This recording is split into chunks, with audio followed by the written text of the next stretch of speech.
Hello friends, how are you? Hope you are safe and stay home. Today in standard 10 we'll start our new subject and very interesting subject, science. Science subject called is 11. You know that there are three main branches of science. There are chemistry, physics and biology. Here in standard 10 we have to study 16 chapters of the science. Here the science is divided into 4 units. As usual, physics, chemistry and biology, and one is environment. So here we have to study the 4 units: physics, chemistry, biology and environment. The 10th science includes 16 chapters. So these 16 chapters divided into 4 units. So first we see that and then we'll start the chapter.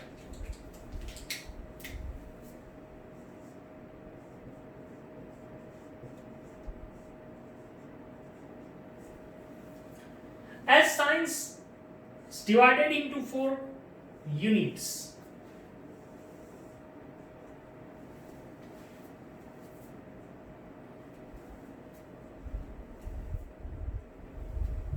the first unit is of chemistry.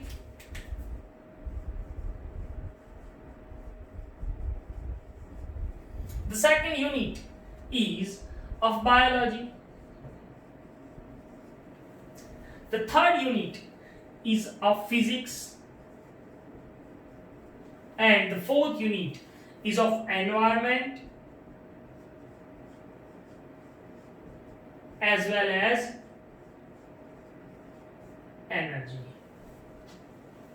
Now we have to study 16 chapters.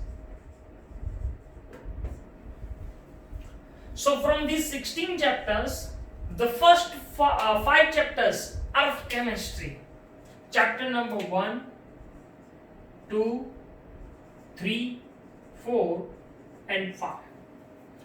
Chapter number 6 to 9 are of biology.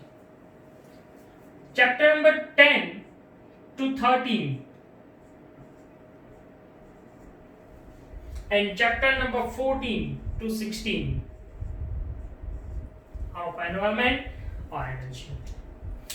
Now all these chapters have different weightage. As we know that now from this year, means from year 2019-20, board has changed the paper style and we have to give 80 marks papers. So these 16 chapters are divided into different parts and all have different weightage of, and these all when collect that we got 80 marks. So that now chapter number 1 has weightage of 4 marks, 6 marks, 5 marks, 6 and 4. So the total of the chemistry is 25 marks. Biology chapter number 6, 7, 8 and 9 is weightage 6, 5, 6, 5. So 22 marks of biology. Then chapter number 10, 11, 12 and 13. Chapter number 10 is weightage 6, 5, 6, 6.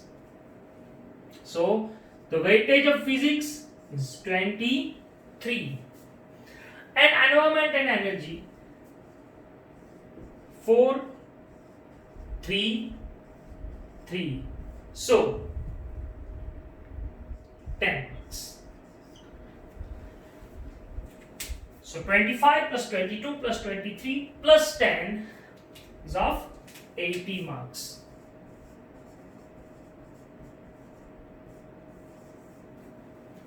Is that clear? Now we have to start our syllabus with biology chapter number 6 whose weightage is of 6 marks. So we start our syllabus with chapter number 6 of biology.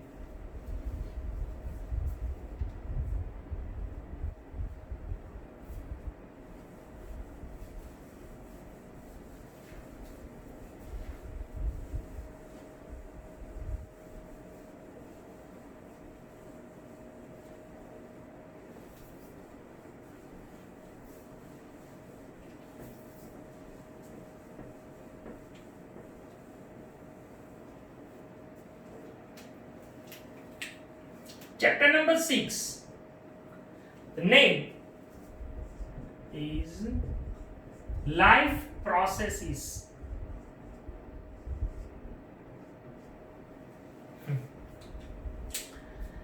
Now, life processes. This chapter is related with our body. Yeah, we know that our body has many systems. So we have to study different systems in this chapter. But before it, there are some introductory points that we have to discuss. So, first of all, life processes takes place in the organisms which are living. So, what is the difference between living and non-living organisms?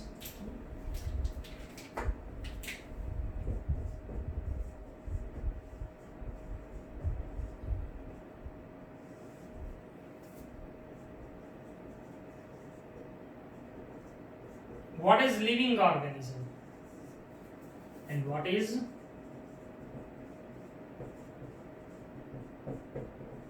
non-living?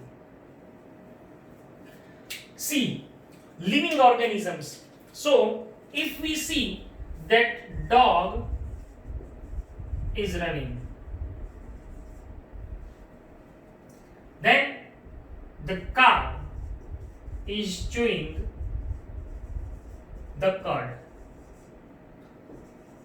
the man shouting loudly,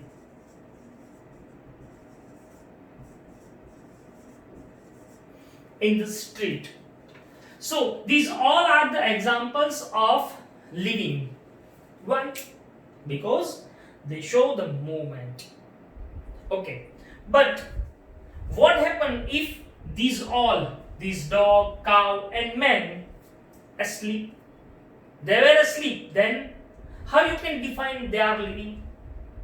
Exactly, you said that they breathe. Yeah, so breathing is also the evidence of living. So from the breathing mechanism we said that they are living. So what happened?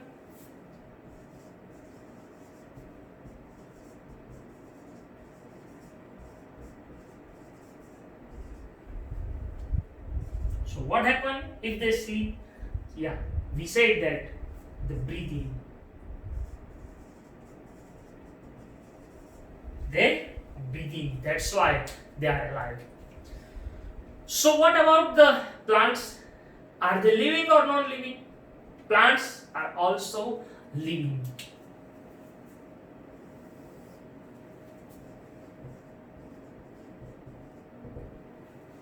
How we can say that plants are living? Yeah, we said that plants are green. That's why they are living. Okay, so there is a question. What about the plants that are not green? Means they have different or other color than green. They are not alive? Yeah, they also alive because they grow over time. So growth is another evidence of living. So plants growth. So growing is another example of living. Yes, but here we have to discuss that. What are the evidences of living? So these two are the main evidences of living, that is movement and growth. So these movement and growth are the evidences of living.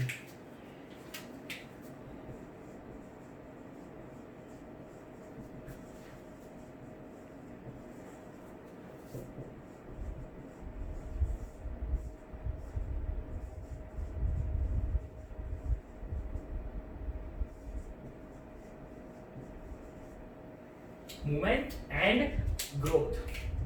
Yeah, but remember these, in some plant the growth is invisible. So the plant grow invisibly, and also the breathing in animals do not show any movement even though they are living. So that it is said that we can't define the visible movement, we can't take or define the visible movement for the evidence or the proof of living organisms. So that is very important point. Remember this. So first we said that plants have invisible growth and the animals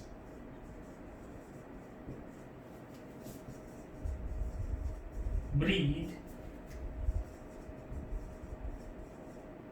without showing any movement.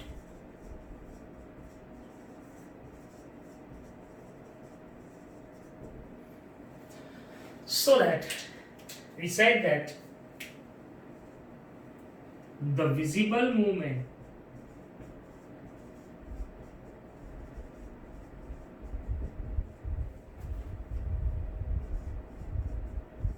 is not enough to define the living.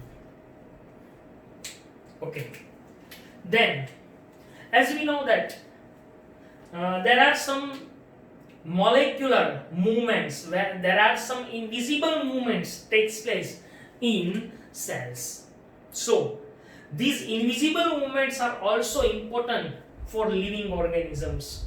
If you ask some professional biologists that these movement of molecules are important, they definitely say yes, this movement of these molecules are very important for life.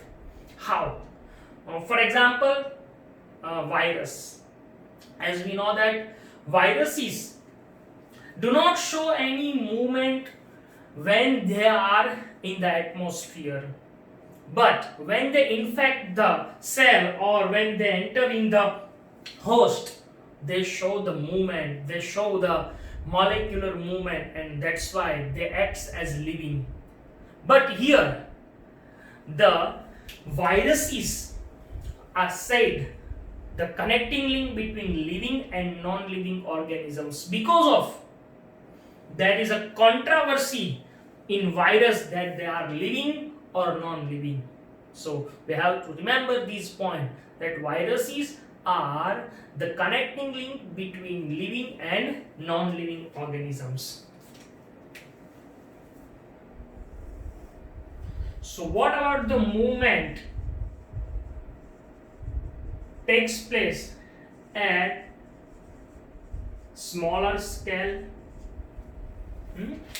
And this smaller scale movement is of molecular movement.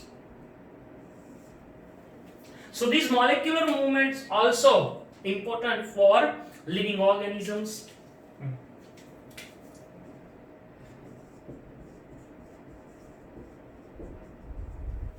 Biologists say yes, the molecular movements are important for living organisms, living creatures. Then, as we discussed that, viruses. So, viruses are the connecting link between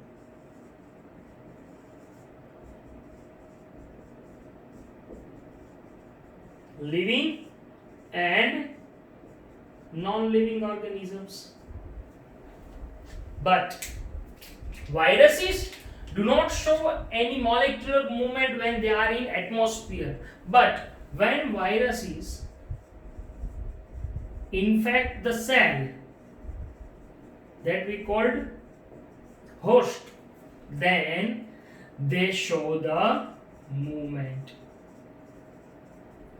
That's why there is a controversy.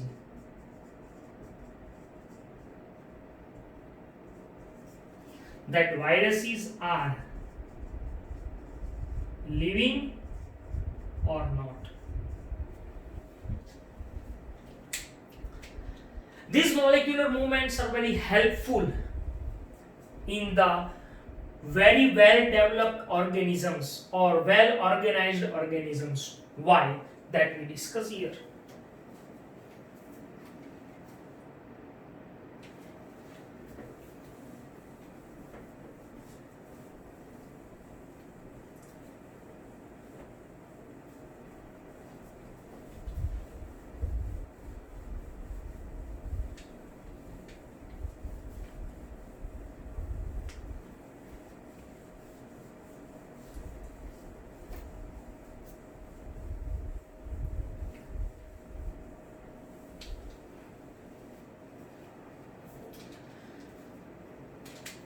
See,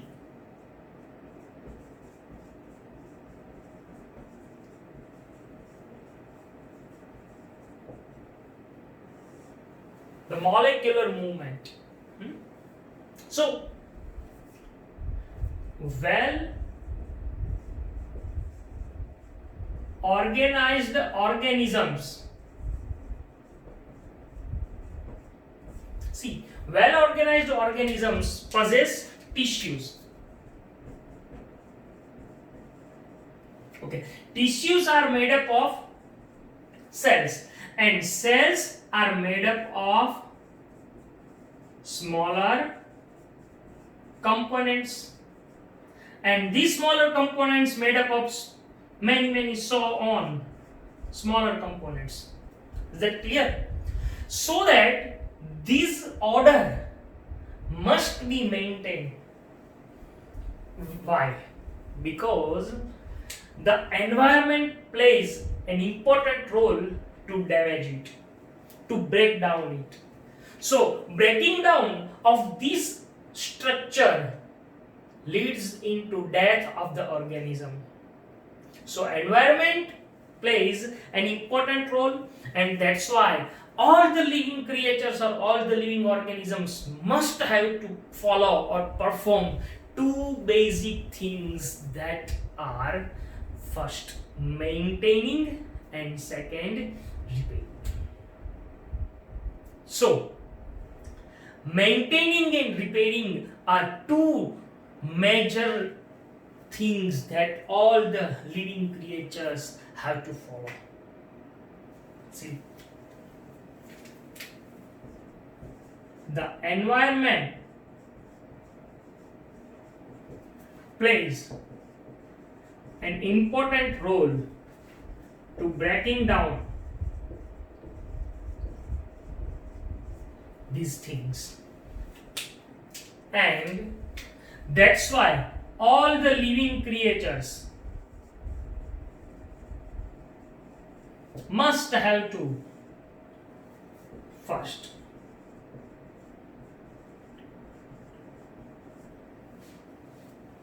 and maintenance and repairing, or maintaining and repairing this structure,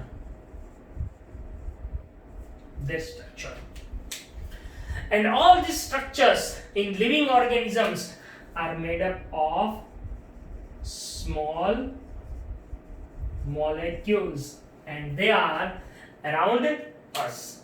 So, these molecular movements are also important for living organisms, and these all the processes that we have to discuss in the chapter are life processes. So, in next lecture we shall start the new topic and the first topic of the chapter, that is what are life processes. Thank you.